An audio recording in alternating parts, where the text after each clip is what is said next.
તો દરેક વ્યસન શરીરના ચેતાતંતુ, જ્ઞાનતંતુ કે નસોને નુકસાન કરતી હોય છે.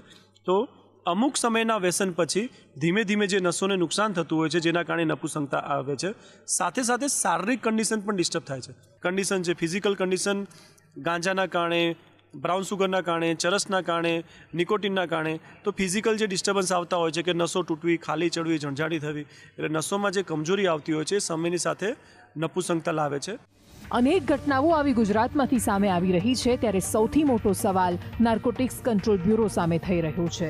સવાલ એ છે કે ડ્રગ્સ લેનારની સાથે વેચનારને કેમ નથી પકડવામાં આવતા? સેલિબ્રિટીના કેસમાં જેટલી સક્રિયતા હોય છે એટલી અહીંયા કેમ નથી દેખાતી?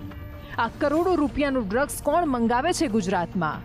કોની દયાથી આ ડ્રગ્સ સીમા પાર થઈ શકે છે? કોણ છે જે આ કારોબારને છાવરી રહ્યું છે?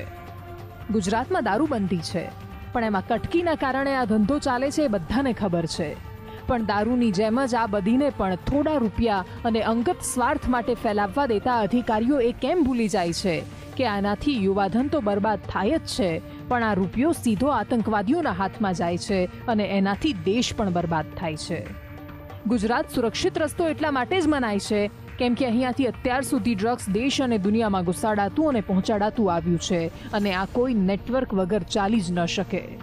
આ કારોબાર ચલાવવા માટે જોઈએ ડ્રગ્સનો મુખ્ય ઉત્પાદક એટલે કે વેચાણકાર, જે તે જગ્યા સુધી આ ડ્રગ્સના જથ્થાને પહોંચાડનારો, આ જથ્થાને સુરક્ષા એજન્સીથી બચાવીને કાઢનારો કોઈક વચેટિયો અધિકારી, ડ્રગ્સનો ડીલર, લોકો સુધી પહોંચાડતો પેડલર અને છેલ્લે આ નશો કરતો ઉપભોક્તા.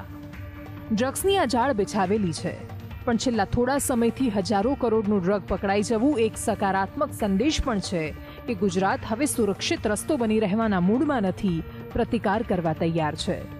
બ્યુરો રિપોર્ટ, સંદેશ ન્યૂઝ. ભૂતકાળમાં બનેલી